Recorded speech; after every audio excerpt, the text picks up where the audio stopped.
Palavra da Verdade, com Hernandes Dias Lopes. Antes de ler esse texto, é importante entender que Paulo escreve esta carta, que é a última carta que ele escreve. Dos 27 livros da Bíblia, ele escreveu 13, mas esta foi a última carta dele. Ele escreve esta carta da sua segunda prisão em Roma. Ele escreve esta carta de uma masmorra, não como foi a primeira prisão, uma casa alugada, uma masmorra chamada Mamertina, úmida, fria, insalubre, de onde as pessoas saíam leprosas ou para o martírio. Ele escreve essa carta como alguém já condenado à pena de morte. Ele escreve essa carta no corredor da morte, aguardando o dia da sua execução. O texto que vamos ler são as últimas palavras proferidas por Paulo antes do seu martírio, registradas na Bíblia. Por isso se configuram palavras tão emocionantes e tão decisivas. Ele escreve para Timóteo, num tempo em que a perseguição da igreja era crudelíssima. Os crentes estavam sendo queimados vivos, os crentes estavam sendo crucificados, os crentes na Ásia estavam se acovardando. O próprio Timóteo estava constrangido, com vergonha das cadeias de Paulo. E Paulo escreve para Timóteo dizendo o seguinte: Timóteo, quanto a mim, já estou sendo oferecido por libação, e o tempo da minha partida é chegado. Combati o bom combate, completei a carreira, guardei a fé. Já agora a coroa da justiça me está guardada, a qual o Senhor, reto juiz, me dará naquele dia, e não apenas a mim, mas a todos quantos amam a sua vinda. Procura vir ter comigo depressa, porque Demas, tendo amado o presente século, me abandonou e se foi para Tessalônica. Crescente foi para a Galácia, Tito para a Dalmácia. Somente Lucas está comigo. Traze contigo Marcos, quando vieres. Ele diz no verso de número 11, somente Lucas está comigo. Quando vieres, traze contigo Marcos, porque ele me é útil para o ministério. Quanto a Tíquico, mandei-o até Éfeso. Quando vieres, traz a capa que deixei em Trode, na casa de Carpo, bem como os livros, especialmente os pergaminhos. Alexandre, o latoeiro, causou-me muitos males. O Senhor lhe dará paga segundo as suas obras. Tu guarda-te também dele, porque resistiu fortemente às nossas palavras. Na minha primeira defesa, ninguém foi a meu favor, antes todos me abandonaram. Que isso não lhe seja posto em conta. Mas o Senhor me assistiu e me revestiu de forças, para que por meu intermédio a pregação fosse plenamente cumprida, e todos os gentios ouvissem, e fui libertado da boca do leão. O Senhor também me livrará de toda obra maligna, e me levará salvo para o seu reino celestial. A Ele, glória, pelos séculos dos séculos. Amém. Eu peço permissão aos meus irmãos nesta noite, para só voltar a esse texto, já na conclusão da minha fala. Eu gostaria de apresentar então a vocês o maior missionário da história da igreja. Eu gostaria de apresentar a vocês o apóstolo Paulo. Quem foi este homem? Que plantou igrejas nas mais diferentes províncias do império: Galácia, Macedônia, Acaia, Ásia Menor.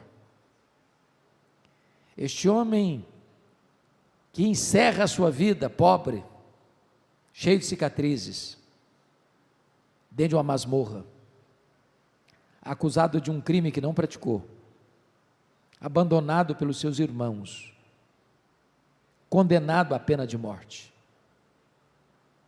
Quem é este homem que não tinha sequer uma capa velha para usar na chegada do inverno? Quem é este homem? Que embora tenha sido degolado é mais influente na história do que todos os Césares de Roma juntos. Quem é este homem? A primeira cena que nós encontramos sobre ele na Bíblia está lá em Filipenses capítulo 3, versos 5 e 6, quando diz que ele foi circuncidado ao 8º dia, da linhagem de Israel, da tribo de Benjamim, hebreu de hebreus, quanto à lei, fariseu, quanto ao zelo, perseguidor da igreja. Ele era uma espécie de judeu puro sangue.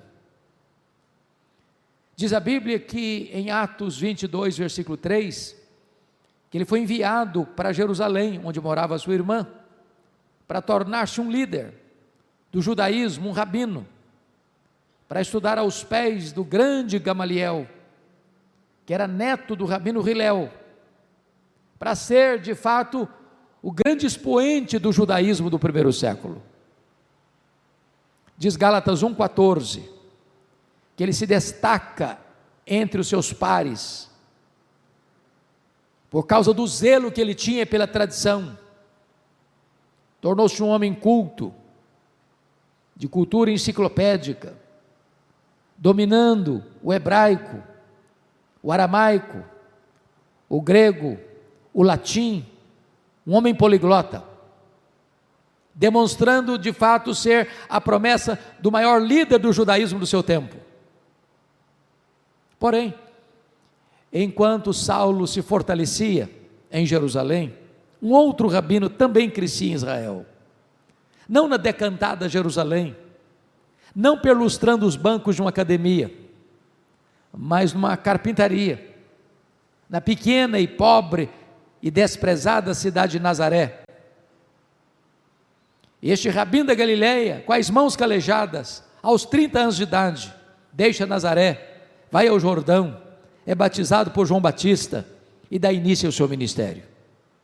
Diz a Bíblia que ele pregava não como os escribas, mas pregava como quem tinha autoridade. Os cegos viam, os surdos ouviam, os mudos falavam, os coxos andavam, os leprosos eram purificados, os cativos eram libertos e os mortos ressuscitavam. Isso provoca certamente inveja no sinédrio judaico, nos escribas, nos fariseus, nos saduceus. Começam a vigiá-lo, começam a caçá-lo, escalam pessoas para vigiar os seus passos, para tentar encontrá-lo num ato falho, para acusá-lo publicamente. Cheios de inveja, contratam testemunhas falsas para acusá-lo, prendem-no à traição, acusam-no de blasfêmia contra Deus e conspiração contra César. Levam Jesus, o rabino da Galileia, diante do governador romano Pôncio Pilatos, e Pilatos, contra sua consciência, covardemente condena Jesus à morte e morte de cruz. Crucificam-no, sepultam-no para alívio do sinédrio judaico. Porém, no primeiro dia daquela semana seguinte, um fato extraordinário aconteceu. O túmulo do Rabi da Galileia foi aberto de dentro para fora. Ele entrou nas entranhas da morte, arrancou o aguilhão da morte, matou a morte e ressuscitou gloriosamente. Esta notícia foi como uma bomba no arraial do inimigo. E então, o sinédrio judaico escala Saulo de Tarso para ser o braço de ferro do sinédrio judaico, para se levantar como o maior opositor e perseguidor do cristianismo. E o Novo Testamento vai nos apresentar Saulo de duas maneiras. Primeiro, uma fera selvagem. É isso que está lá em Atos 9:1. Ele respirava ameaças e morte contra os discípulos, e essa palavra é a mesma para uma fera selvagem que salta sobre a sua presa para devorá-la. Ele era uma fera selvagem. Se não, vejamos 1 Timóteo 1,13, ele mesmo se define como um perseguidor, blasfemo e insolente. Em 1 Coríntios 15:9, ele se definiu como o menor dos apóstolos, porque ele perseguiu a igreja de Deus e nem era digno de ser chamado apóstolo. Em Atos 8:3, diz que ele entrava nas casas e arrastava homens e mulheres para lançá-los na prisão, e assim ele assolava a igreja de Deus. Gálatas 1:13 diz que ele devastava a igreja de Deus. Mas Atos 9, verso 21, diz que ele exterminava os discípulos de Jesus em Jerusalém. E você sabe que exterminar não é prender, exterminar não é bater, exterminar é matar. Saulo era um assassino, Saulo era um monstro, Saulo era uma fera selvagem. Isso fica ainda mais claro quando você lê em Atos 22:4, que diz que ele perseguia o caminho até a morte. Em outras palavras, ele não perseguia apenas os crentes, ele perseguia a religião dos crentes, ele perseguia o caminho. Mas Atos 26, versículo 9, diz que ele entendia que devia fazer muitas coisas contra o nome de Jesus. Em outras palavras, ele não perseguia apenas os crentes, ele não perseguia apenas a religião dos crentes, ele perseguia o Deus dos crentes, ele perseguia Jesus. Mas Atos 26:10 diz que ele encerrou, não alguns, não poucos, mas muitos santos em prisões. E contra esses muitos santos, ele dava o seu voto quando os matavam. Ele foi um serial killer, ele foi um assassino em série, ele derramou muito sangue em Jerusalém, ele mandou matar muitos crentes em Jerusalém, ele era uma fera selvagem. Mas Atos 26:11 diz que por todas as sinagogas ele perseguia os cristãos, e ele açoitava os cristãos, forçando-os a blasfemar, e até por cidades estranhas, demasiadamente enfurecido, os perseguia. Em outras palavras, ele não perseguia os crentes apenas fisicamente, ele perseguia-os também psicologicamente. Ele chegava numa sinagoga e dizia para os crentes assim: ou vocês negam a Jesus, ou eu te prendo, ou você nega Jesus, ou eu te bato, ou você nega Jesus, ou eu te mato. Ele era uma fera selvagem. Mas o Novo Testamento nos apresenta um outro quadro de Saulo. Ele era um touro indomável. Esta figura está em Atos 26:14, quando está escrito que o próprio Senhor aparece para ele e diz: Saulo, Saulo, por que me persegues? Dura coisa te é recalcitrares contra os aguilhões. Você sabe que o aguilhão é um instrumento para ferroar, para domesticar, para amansar touro bravo. E às vezes, irmãos, nós pensamos que o Espírito Santo só começou a trabalhar na vida de Saulo no caminho de Damasco, mas isso não é um fato, não é um fato. Toda vez que Saulo entrava numa casa e arrastava homens e mulheres para a cadeia, todas as vezes que Saulo entrava numa sinagoga e batia nos crentes e forçava os crentes a blasfemar, e esse crente preferia morrer pela sua fé, a blasfemar do nome de Jesus, era o Espírito Santo picando a consciência desse homem. É o Espírito Santo ferroando esse touro bravo, mas esse touro bravo não quer ser amansado. Até o dia que esse touro bravo, respirando ameaças e morte, vai para Damasco, com o propósito de encerrar os crentes na prisão. E de repente, o domador de touro bravos brada desde os céus e joga esse touro bravo no chão e diz: Saulo, Saulo, por que me persegues? Dura coisa te é recalcitrares contra os aguilhões. O touro bravo está caído, o touro bravo está vencido, o touro bravo está dominado, o maior perseguidor do cristianismo está convertido. Feche-se aqui o primeiro capítulo da sua vida, abre-se um novo capítulo, a preparação de Saulo para o ministério, para a obra missionária. Diz a Bíblia que ele foi levado do caminho de Damasco, cego, por causa da luz aurifulgente que veio sobre ele, para a rua direita, em Damasco, na casa de Judas, onde fica 3 dias, orando e jejuando. Então, Atos 9,13, diz que o Senhor aparece a um discípulo chamado Ananias, em Damasco, e diz para ele: vai à rua direita, na casa de Judas, e impõe as mãos sobre Saulo, para que ele recupere a vista, e fique cheio do Espírito Santo. E Ananias respondeu para Deus assim: mas Senhor, eu tenho ouvido de tanta gente quantos males tem feito este homem aos teus santos em Jerusalém.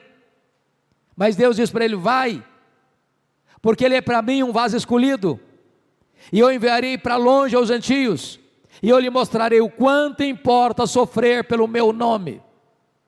Ananias vai e impõe as mãos sobre ele, ele fica curado, ele recebe o Espírito Santo, e ele é batizado. E agora eu peço que você abra sua Bíblia comigo em Atos 9:20, por favor.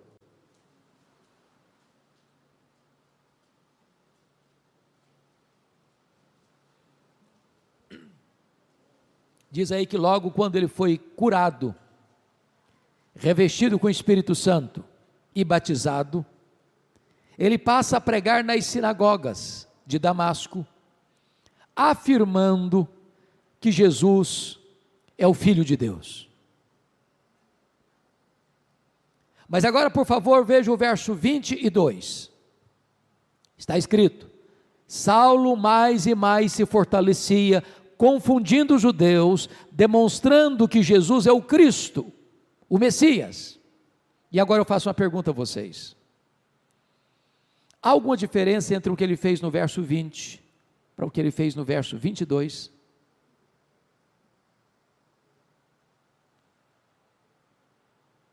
No verso 20 ele afirma que Jesus é o Filho de Deus, mas no verso 22 ele demonstra que Jesus é o Cristo, é o Messias. E notem vocês que demonstrar é provar uma tese, detalhada, meticulosa e exaustivamente. Há uma enorme diferença entre o que ele fez no verso 20 para o que ele fez no verso 22. A pergunta é: quanto tempo durou entre o que fez no verso 20 para o que ele fez no verso 22? Atos não responde essa pergunta, mas a resposta está em Gálatas 1, dos versos 15 ao verso 18. Diz o texto que logo que ele foi convertido em Damasco, ele não subiu para Jerusalém onde estavam os apóstolos, ele não consultou carne e sangue, mas ele partiu para a região da Arábia, e fica lá 3 anos, e diz Gálatas 1,18 que depois de 3 anos ele retorna outra vez para Damasco. A grande pergunta é: o que Saulo ficou fazendo 3 anos na Arábia? E a resposta é: um seminário intensivo com o Senhor Jesus. Se Jesus investiu 3 anos nos apóstolos em Israel, Jesus investe 3 anos em Saulo na Arábia. A teologia que Paulo aprendeu, ele não aprendeu como aprendeu as doutrinas do judaísmo, aos pés de um mestre humano, mas recebeu por revelação direta do Senhor Jesus. Nesses 3 anos, certamente, ele releu o Antigo Testamento, ele releu o Antigo Testamento, ele releu o Antigo Testamento, e chega à conclusão que aquele Jesus que ele perseguira, de fato era o Messias.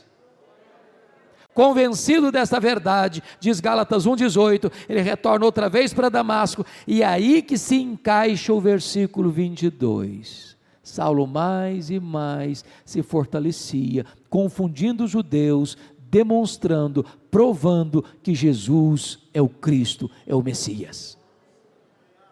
Pois bem, quando isso acontece, os judeus de Damasco resolvem matar Saulo. Ele tem que fugir de noite, de forma humilhante, dentro de um cesto, muralha abaixo. Para onde ele vai agora? Agora ele vai subir para Jerusalém. Atos 9:26. Mas aqui eu quero que você pare um pouco comigo, porque eu quero levantar uma tese, e eu preciso que você acompanhe o meu raciocínio. A tese que eu vou levantar é a seguinte: Às vezes nós pensamos que Saulo foi poderosamente usado por Deus desde a sua conversão, e isso não é um fato. Não é um fato. Saulo precisou aprender uma grande verdade que você e eu precisamos aprender também. A gloriosa doutrina da nova aliança, que o próprio Paulo vai ensinar na sua segunda carta aos Coríntios, a partir do capítulo 2, verso 14, quando diz: graças porém a Deus, que em Cristo sempre nos conduz em triunfo, e por meio de nós manifesta a fragrância do seu conhecimento, tanto nos que são salvos, como nos que se perdem. Para este cheiro de morte para a morte, para aqueles aroma de vida para a vida. Mas quem porém é suficiente para essas coisas? A pergunta fica no ar, no capítulo 2, verso 16, sem resposta. E a resposta vem no capítulo 3, versículo 4 e 5, quando ele diz: a nossa suficiência vem de Deus.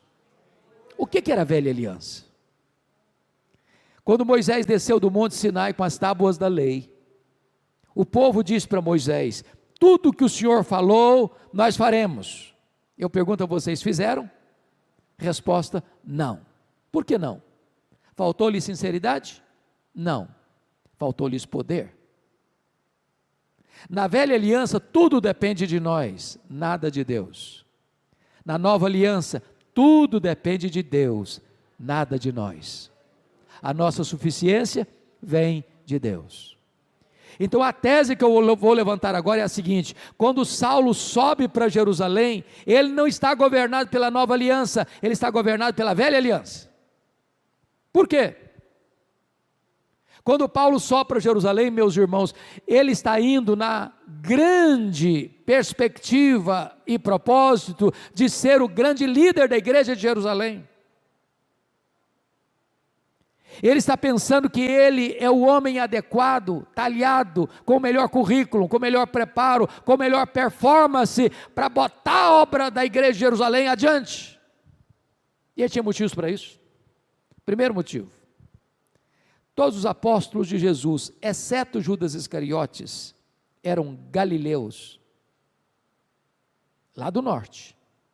Aqui na Judéia, em Jerusalém, os galileus eram tidos como gente de segunda classe. Tanto é fato que quando o Espírito Santo foi derramado em Jerusalém, a multidão se ajunta e observa o fenômeno.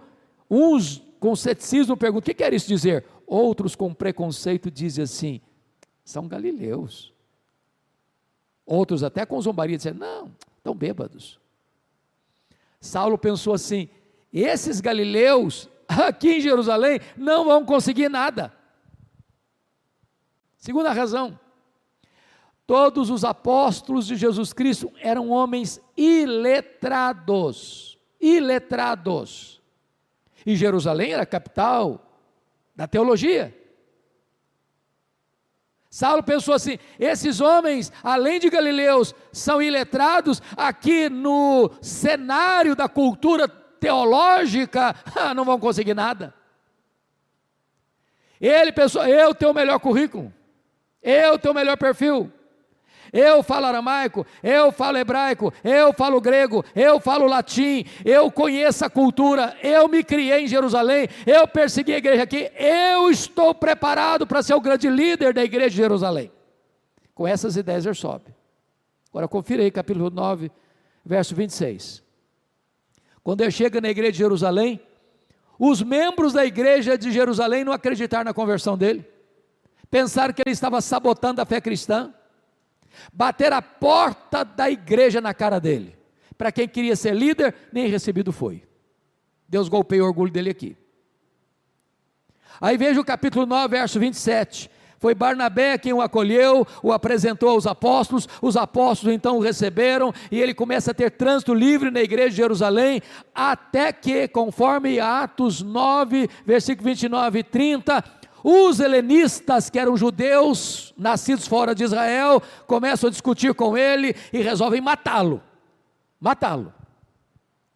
Os discípulos se reuniram, os membros da igreja, e disseram assim para Paulo: Saulo, você tem que ir embora da igreja. Não dá para você ser nosso pastor, não. Pode ir embora. Agora, notinha de rodapé aqui. Não é fácil para um pastor querer ficar na igreja e os membros da igreja quererem que ele vá embora da igreja. Isso não é brincadeira não. Mas sabe o que aconteceu com Saulo? Os membros queriam que ele fosse embora, mas ele não queria ir embora, e ele não foi embora. Mas tem mais, confira comigo Atos 22, versículo 17, porque não era apenas os membros da igreja que queriam que ele fosse embora, não, o próprio Deus apareceu para ele e diz assim: vai embora de Jerusalém, eles não vão te ouvir. Hoje, gente, ser mandado embora de uma igreja pela liderança da igreja, ou pelos membros da igreja, é uma coisa, mas ser mandado embora da igreja pelo próprio Deus, parece que não resta opção. Sabe o que Saulo fez? Ele não foi embora.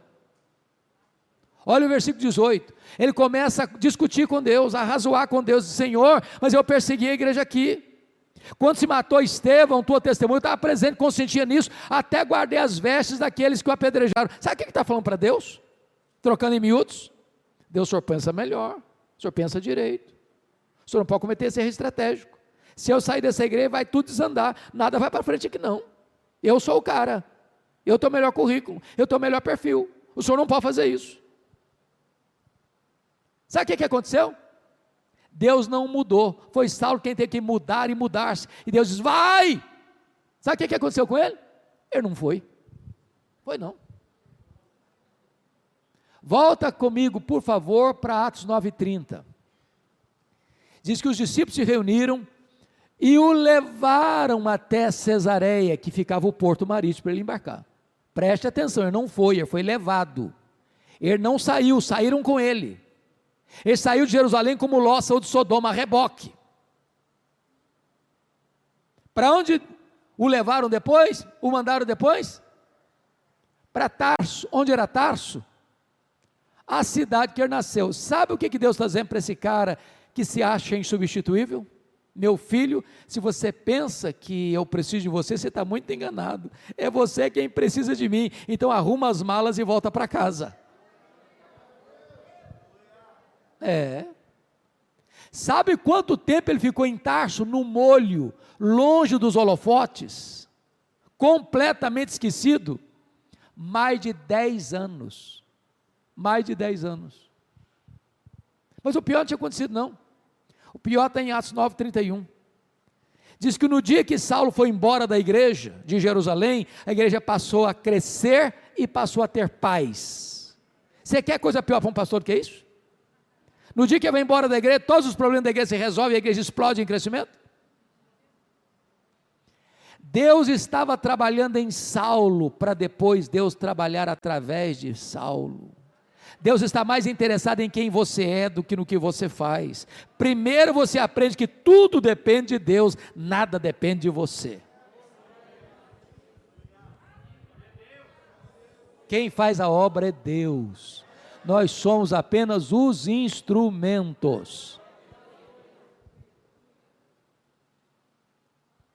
Pois bem, acontece um avivamento ali em Antioquia da Síria, que era a terceira maior cidade do mundo, e a igreja de Jerusalém manda para lá o seu melhor pastor, o Barnabé. Quando Barnabé chega lá e vê a graça de Deus prosperando, ele fica muito feliz, lembrou-se de Saulo, foi lá em Tarso, buscou Saulo, e durante 1 ano eles ensinaram a palavra de Deus na igreja de Antioquia. Houve um grande avivamento. Quando a igreja estava orando e jejuando, o Espírito Santo disse à igreja: separai-me agora a Barnabé e a Saulo para a obra a que os tenho chamado. Preste atenção nisso. O Espírito Santo não mandou separar Saulo e Barnabé não. O Espírito Santo mandou separar Barnabé e Saulo. Você já foi reserva alguma vez? Já ficou na sombra de alguém alguma vez? Pois é, ele não era o líder não, ele era o liderado. Deus ainda estava trabalhando nele para depois trabalhar através dele. E diz a Bíblia que eles chegam em Pafos. O procônsul está interessado em ouvir o evangelho, mas o seu mágico Elimas tenta impedi-lo. E diz a Escritura que Saulo, também chamado Paulo, cheio do Espírito Santo, disse ao mágico: ó servo do diabo, até quando perverterás os retos caminhos de Deus, pois ficarás cego. O mágico fica cego, os olhos espirituais do procônsul se abrem, e a partir dali, diz a Bíblia que Saulo deixa de usar o seu nome judaico Saulo, para usar o seu nome romano Paulo, e a partir dali vai se tornar o maior líder do cristianismo. Sabe por quê? Porque havia aprendido a lição: tudo depende de Deus, nada depende de nós. Atos 13:13, diz que quando eles estão em Perge da Panfilha, o jovem Marcos, ou João Marcos, deixa os 2 missionários para trás e volta para a casa da mãe dele, em Jerusalém. Por que o Marcos voltou? A Bíblia não responde. Talvez por 3 razões, ou por uma das 3 razões. A primeira delas que pensou que missões fosse turismo. Quando ele percebeu que não era, se decepcionou e voltou. A segunda possibilidade é porque quando ele saiu de Antioquia, o líder da caravana era o primo dele, o Barnabé. No meio do caminho muda a liderança. Ele deve ter pensado: bom, na liderança do meu primo eu tinha coragem de ir, na liderança do outro eu não vou não. A terceira possibilidade, eu creio nessa, Gálatas capítulo 4, diz que Paulo pregou o evangelho pela primeira vez na Galácia por causa de uma enfermidade física. Que enfermidade física era essa? Que muito provavelmente Paulo, em 2 Coríntios 12:7, vai dizer que é um espinho na carne, mensageiro de Satanás, para lhes bofetear, para que ele não se ensoberbecesse. Nota de rodapé: o espinho na carne de Paulo veio de Deus ou de Satanás? Veio de Deus, é claro. Por que você sabe? Por causa do propósito, para que ele não se ensoberbecesse. Você tem dúvida que o diabo trabalha o dia inteiro para fazer de você um balão?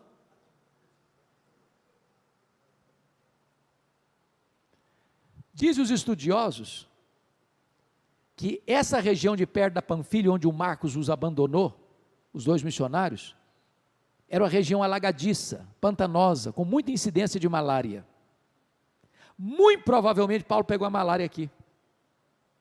Porque não consta a Bíblia que Paulo tenha saído de Antioquia doente, mas consta a Bíblia que ele chegou na Galácia, Antioquia da Pisídia, Icônio, Derbe e Listra, doente. Então a doença aconteceu no meio do caminho. A malária dava uma dor de cabeça tão alucinante que afetava a visão. E parece-nos que Paulo tinha um problema de visão, porque quando ele chega na Galácia, os crentes, se possível, gostariam de arrancar os próprios olhos para dá-los a Paulo. Então é provável que o jovem João Marcos deve ter pensado assim: estou muito novo para ficar doente, eu vou voltar para a casa da minha mãe. E eles então, os 2 missionários, largam a região pantanosa aqui da planície, e sobem as montanhas do Cáucaso, e vão pregar lá na Galácia do Sul, Antioquia da Pisídia, Icônio, Derbe e Listra, com dores, com lágrimas, com sangue, mas deixam igrejas estabelecidas, deixam liderança firmada. Bendito seja Deus. A obra missionária tem preço, é dolorosa sim, tem luta sim, tem perseguição sim, mas tem vitória também, porque a mensagem da cruz é a mensagem vitoriosa. Louvado seja o Senhor. Veja comigo capítulo 14, versos 26 e 27, porque tem algo lindo aqui. Quando eles retornaram para a igreja enviadora, porque missionário tem que estar ligado à igreja, a igreja tem que estar ligada a missionário. A gente não pode mandar um missionário e largá-lo sozinho para lá. A igreja tem que estar conectada com o missionário, e o missionário tem que estar conectado com a igreja. Reunida a igreja, relataram quantas coisas fizera Deus, e como Deus abrira a porta do evangelho à pregação, para os gentios. Então nota de rodapé de novo: tem espaço para testemunho na igreja, mas não tem espaço para projeção humana na igreja. Eles não relataram quantas coisas fizeram eles relataram quantas coisas fizera Deus. Quem faz é Deus, nós só somos os instrumentos. Agora notem vocês que quando a igreja está crescendo e a obra missionária está avançando, o inferno se movimenta. Não tem missões sem luta, não tem, nem sem perseguição, também não tem, porque Atos 15:1 diz que logo que os membros dos fariseus ouviram que os gentios estavam se convertendo, sem passar pelo rito da circuncisão, desceram de Jerusalém e disseram para os crentes assim: se vocês não se circuncidarem, se vocês não guardarem a lei de Moisés, vocês não poderão ser salvos. Bom, isso não é evangelho. Isso não é evangelho. E se afirmar que o sacrifício de Cristo não foi suficiente, e se afirmar que sua fé em Jesus não é suficiente, então eu vou lhes dizer algo muito solene agora: se a teologia não está boa, quanto mais se prega, pior fica. O que é que eles fizeram? Reuniram um concílio, os apóstolos, os presbíteros, e disseram que vamos tratar desse assunto. Não dá para continuar a obra missionária se a teologia não está certa. Então reuniram, discutiram, decidiram, escreveram a decisão, comunicaram às igrejas: é só a fé em Jesus. Não podemos agregar mais nada ao que Cristo fez na cruz. O brado dele foi: está consumado. Agora a teologia está boa, agora é hora de voltar. E Atos 15, 36 a 41, Paulo chega para Barnabé e diz: Barnabé, vamos voltar. Barnabé disse: vamos, Paulo, estou animado. Só um detalhe: eu quero levar comigo o meu primo João Marcos. Eu acho que o Paulo fechou a cara e disse assim: eu não acho justo levarmos aquele que desde perto da Panfilha nos abandonou. Está muito polido, não? Eu acho que foi um pouquinho mais radical do que isso. Eu acho que o Paulo disse assim: ô Barnabé, ele é seu primo, mas esse moço não vai comigo não. Mas Paulo, deixa eu lhe dizer, ele deu uma amadurecida, viu? Pois é, mas comigo ele não vai não. Ô Paulo, mas você está sendo radical. Pois é, mas comigo ele não vai. Ô Paulo, vamos dar uma chance para o rapaz. Barnabé, última vez, comigo ele não vai. A Bíblia diz que houve tal desavença entre Paulo e Barnabé por causa do rapaz, o Marcos, que os dois não caminharam juntos. Agora pense comigo se não tivesse um Barnabé na vida do Marcos. Você já foi persona não grata alguma vez? Alguém já rejeitou você alguma vez? Alguém não acreditou nos seus dons, talentos, na sua capacidade alguma vez? Louvado seja Deus. Irmãos, líderes não deviam brigar. Líderes da igreja não deviam brigar, mas brigam, sabia? Brigam. Mas até quando os líderes brigam, o plano de Deus não pode ser frustrado. Porque agora, em vez de uma caravana missionária, tem duas. O Barnabé pegou o Marcos, foi lá para Chipre, investiu nele. Mais tarde Pedro discipulou, e esse Marcos foi uma bênção, porque o primeiro evangelho a ser escrito é o evangelho de Marcos.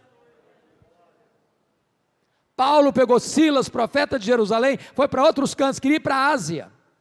O Espírito Santo nos impediu de ir para a Ásia. Quem dirige a obra missionária é o Espírito Santo. E de repente Paulo escuta uma voz de um varão macedônio dizendo: passa Macedônia e ajuda-nos. E ele entra na Europa, e ele entra na Macedônia. Oh irmãos, isso tem um valor inestimável para você e para mim. Quem sabe se o Espírito Santo tivesse guiado o apóstolo para a Ásia naquele momento, você e eu hoje estaríamos em escuridão espiritual. Mas o Evangelho veio para o Ocidente, o Evangelho veio para a Europa, o Evangelho veio para nós.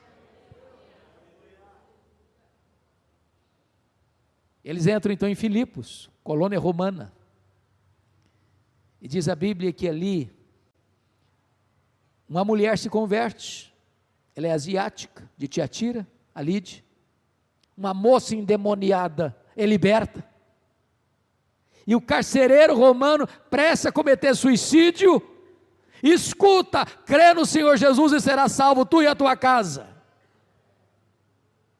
E você vê ali então uma empresária se convertendo, você vê uma escrava sendo liberta, você vê um funcionário público sendo convertido.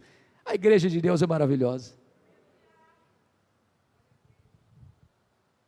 Dali ele vai para Tessalônica e é escorraçado. Ele vai para Bereia e é enxotado, mas deixa igrejas estabelecidas. Ele passa por Atenas, é chamado de tagarela.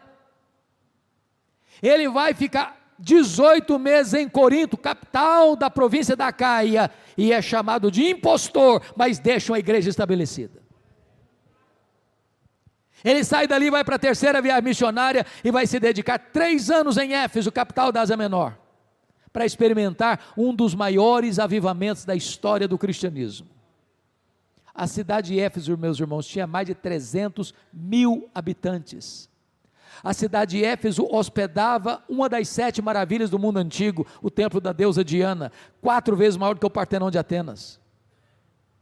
A cidade de Atenas era idólatra e feiticeira, e diz a Bíblia que a idolatria recua, que os mágicos se convertem e queimam seus livros de magia em praça pública, que a palavra de Deus prevalece na cidade, igrejas são plantadas em todas as cidades satélites, como Esmirna, Pérgamo, Tiatira, Sardes, Filadélfia, Laodiceia, Colossos e Herápolis. E agora Paulo está retornando para Jerusalém, para levar uma oferta aos pobres da Judéia.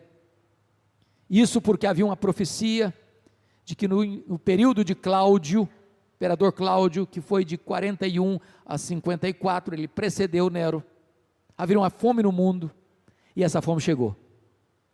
Consequência disso, Atos 18:2 diz que Cláudio expulsou os judeus de Roma, e os judeus de Roma vêm para Israel, vêm para o território deles sem casa, sem terra, sem lavoura, sem dinheiro.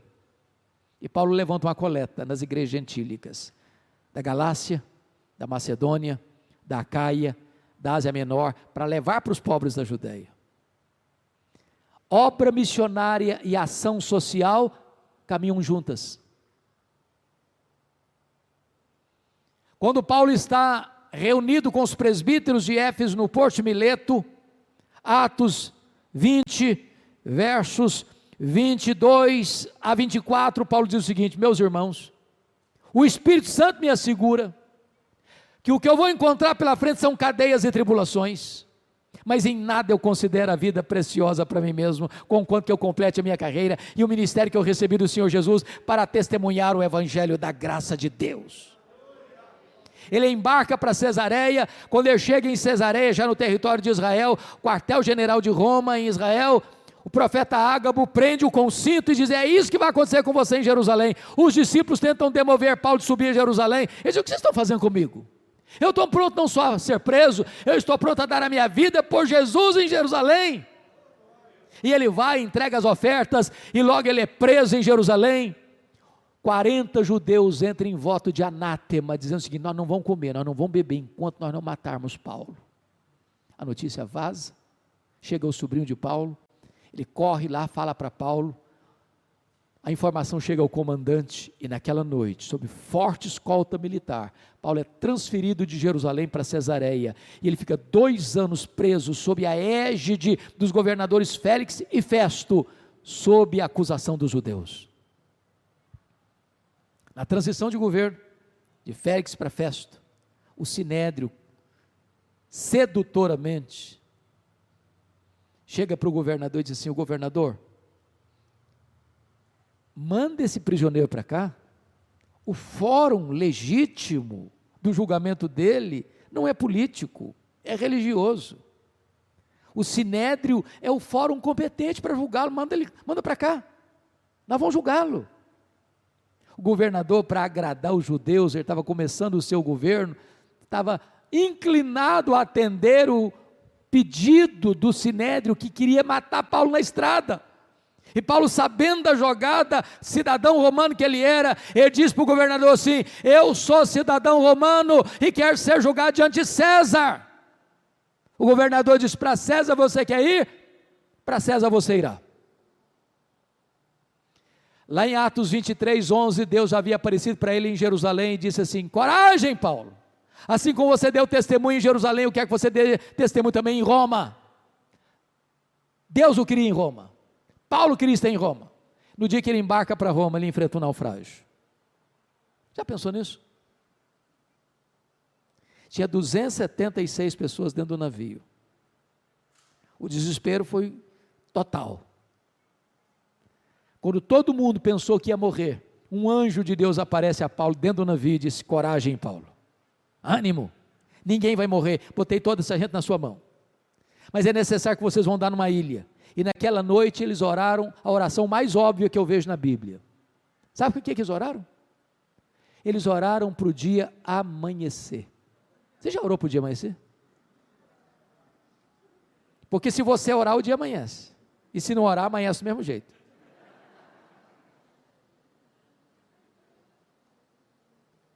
Mas tem hora que a dor é tão grande, irmãos, que o sofrimento é tão atroz, que você diz: meu Deus, eu preciso que o dia amanheça. E quando o dia amanheceu, eles avistaram a ilha de Malta. O navio perdeu toda a carga de trigo, o navio se arrebentou todo, mas ninguém morreu, todos se salvaram. Quando eles chegam na ilha de Malta, os bárbaros que não falavam grego, fizeram uma grande fogueira para aquecê-los, e o único que quis manter a fogueira acesa foi Paulo, foi catar uns gravetos para jogar na fogueira. Quando ele joga o punhado de graveto, a vibra prende na mão do Paulo, e todos os malteses gritaram: é um assassino, tem se livrado do mar, a justiça não deixa viver, vai cair, vai inchar, vai morrer. Não caiu, não chorou, não morreu. Mudaram de opinião e disseram: é um Deus. Não, agora não é nem um assassino, nem um Deus, agora é o servo do Deus vivo. Não foi a tempestade que levou Paulo para a ilha de Malta, foi a mão da providência divina.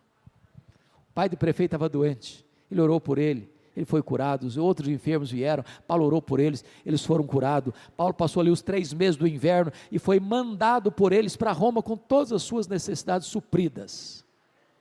Paulo chegou em Roma, não como queria chegar, não como planejara chegar, chegou preso, algemado, e fica 2 anos preso.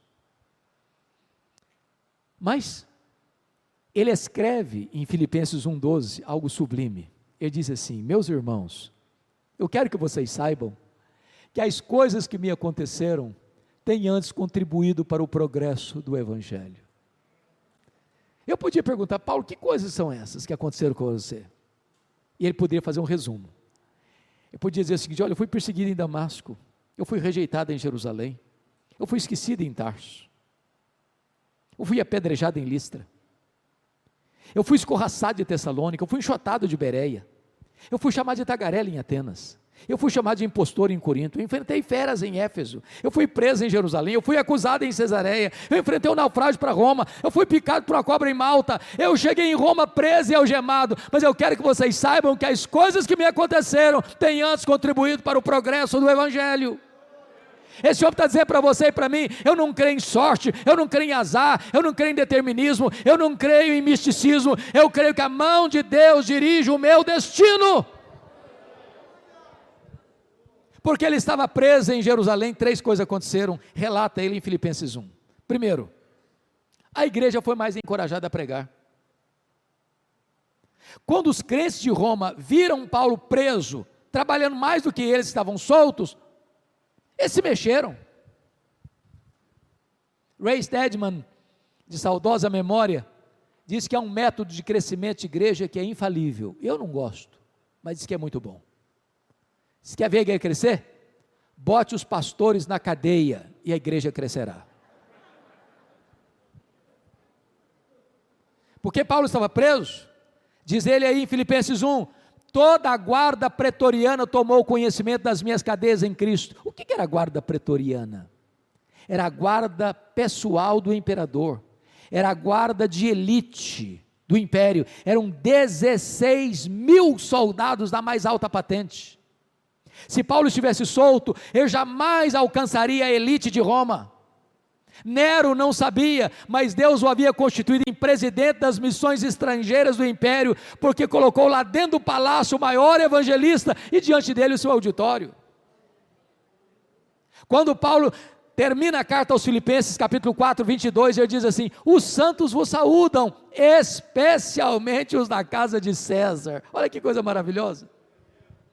Terceiro lugar, porque Paulo estava preso, ele não podia visitar as igrejas. Sabe o que ele fez? Começou a escrever cartas. Efésios, Filipenses, Colossenses, Filemon, as cartas da primeira prisão. Se Paulo estivesse solto, talvez nós não teríamos essas joias na nossa Bíblia. Então entenda uma coisa: quando você pensa que a coisa está assim, de ponta cabeça, Deus está escrevendo o capítulo mais emocionante da sua vida.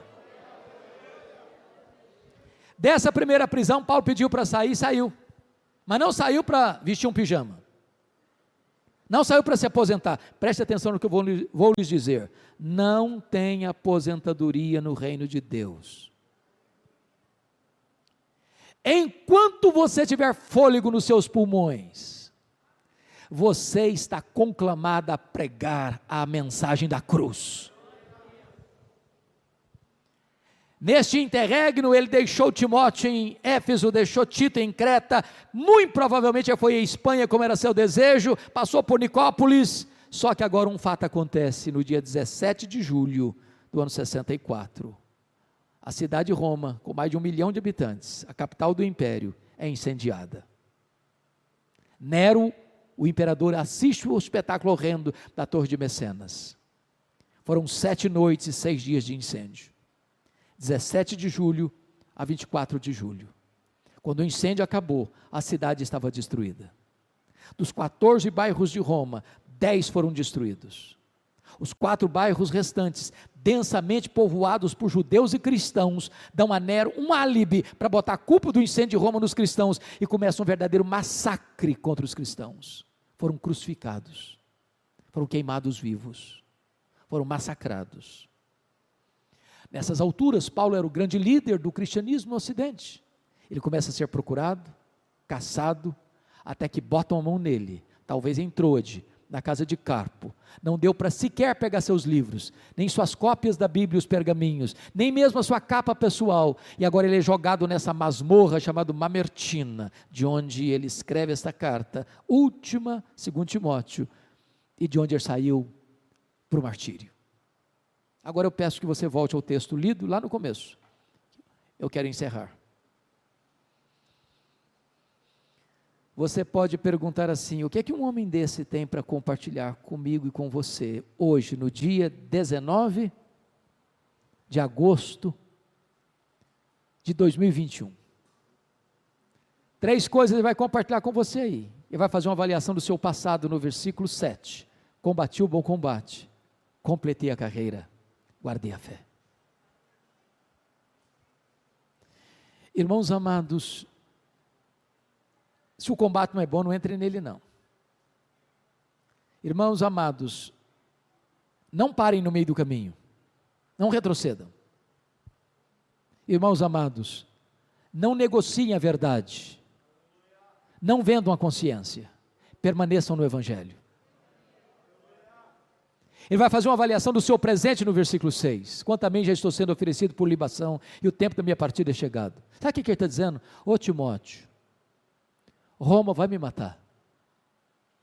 Mas sabe, Timóteo, eu não sou prisioneiro de César. Eu sou embaixador em cadeias, eu sou prisioneiro de Cristo. Então eu que vou me entregar. Mas não vou me entregar para Roma não, Timóteo, eu vou me entregar para Deus, como oferta e sacrifício ao Senhor. E tem mais, Timóteo, eu não vou morrer não, eu vou partir. A palavra partida aqui é um eufemismo para a morte, e essa palavra no grego tinha 3 significados. Primeiro, a palavra partida significa tirar o peso das costas de alguém. Sabe o que é morrer para um crente? Apocalipse 14, 13, é descansar das suas fadigas. Segundo, a palavra partida significava desatar um bote para atravessar para o outro lado do rio. Sabe o que é morrer para um crente? É fazer a última viagem rumo à pátria celestial. Terceiro, a palavra partida significava afrouxar as estacas de uma barraca, levantar acampamento, ir para sua casa permanente. Sabe o que é morrer para um crente? É mudar de endereço, é ir para a casa do Pai. Paulo não está com medo de morrer, porque sabe em quem tem crido e está pronto indo. Mas em último lugar, versículo 8, ele faz uma avaliação do seu futuro. Ele diz: Timóteo, Nero me considerou culpado e me sentenciou à pena de morte. Mas isso não me importa não, Timóteo. O que importa na verdade é que o reto juiz, diante de quem eu vou comparecer, já me justificou. Não tem crime, não tem culpa sobre mim. Eu estou quisto com a lei de Deus, eu estou quisto com a justiça de Deus. E então, Timóteo, eu não estou indo para ser martirizado não, eu estou indo para receber a coroa da justiça. Mas esse missionário não é um super-homem, ele é um homem com todos os sentimentos de um ser humano, frágil e necessitado. Ele vai abrir o coração para você e para mim agora, e dizer o que ele está sentindo no corredor da morte. E o primeiro drama que ele enfrenta é o drama da solidão. No versículo 9 ele diz: procura vir ter comigo depressa. Deixa eu lhes dizer algo, irmãos, gente precisa de Deus, mas gente precisa de gente. Todos nós precisamos de um ombro amigo, de alguém do peito, que você possa dizer: corra para cá, vem ficar comigo, eu preciso de ajuda. Segundo drama que ele está enfrentando, irmãos, é o drama do abandono. Versículo 10, Demas, tendo amado o presente século, me abandonou. Não é fácil ser abandonado, não é fácil ser esquecido, não é fácil ser deixado para trás. Quando você mais precisa, não é fácil ser abandonado. Paulo está enfrentando isso. Terceiro, ele está enfrentando o drama da traição. Versículo 14 ele diz: Alexandre o Latueiro causou-me muitos males. Diz os historiadores que foi esse indivíduo que delatou Paulo, culminando a sua segunda prisão, no seu consequente martírio. Quarto, ele está enfrentando o drama das privações. Olha o versículo 13, ele está enfrentando 3 privações: privação emocional, segundo, privação mental. Ele está precisando de ler. Paulo me encanta, ele sabe que vai morrer, está no corredor da morte e quer estudar mais. Tem gente que vive a vida inteira e não estuda nada. Mas, irmãos, ele está enfrentando uma privação física. O inverno está chegando. Em Roma faz temperaturas abaixo de 0. Dentro de uma masmorra é tão frio lá dentro que aqui fora. Vocês sabem que gente velha sente mais frio do que gente nova. Ele não tem sequer uma capa para usar no inverno. Eu estou falando do maior missionário, do maior apóstolo, do maior pregador, do maior evangelista e plantador de igrejas. Não tem uma capa para usar no inverno. Quem sabe e quantos de nós murmuram, tendo casa para morar, tendo roupa para vestir, tendo comida sobre a mesa. Mas finalmente, irmãos, está enfrentando o drama da ingratidão. No verso 16 ele diz: na minha primeira defesa, ninguém foi a meu favor, antes todos me abandonaram. O que me consola nesse texto é o versículo 17, quando ele diz: mas o Senhor me assistiu, o Senhor me assistiu, e me revestiu de forças, para que por meu intermédio a pregação fosse plenamente cumprida. Pode faltar para você o apoio da terra, mas nunca lhe faltará o apoio do céu. Pode lhe faltar o apoio dos homens, mas nunca lhe faltará o apoio de Deus. Quis Deus, amados, que a morte de Paulo não fosse registrada. Quis Deus. Mas eu vejo essa cena. Ela está viva na minha retina. Houve um dia que o carrasco, insensível, com o espectro da morte no rosto, recebe na sua mesa um pedaço de couro, contendo, de pergaminho, contendo o nome do prisioneiro que deveria ser executado naquele dia. E eu vejo esse homem,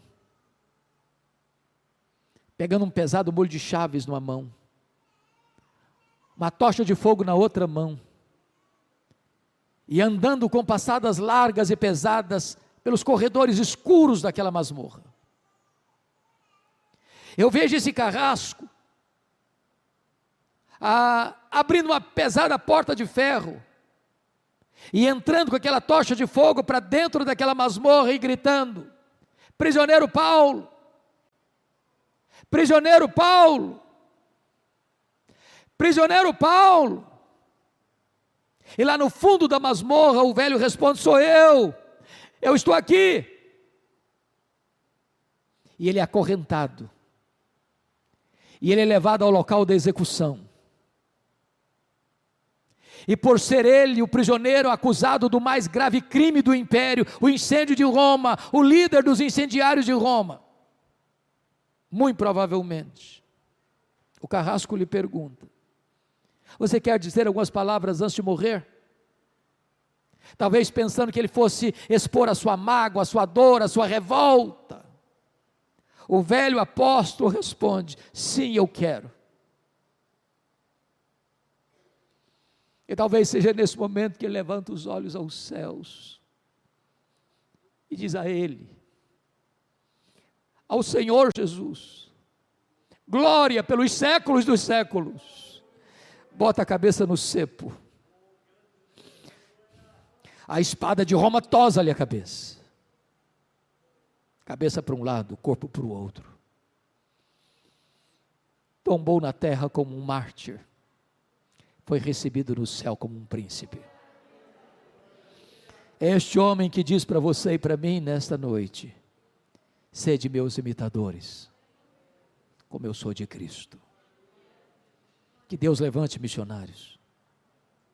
Que Deus sustente missionários.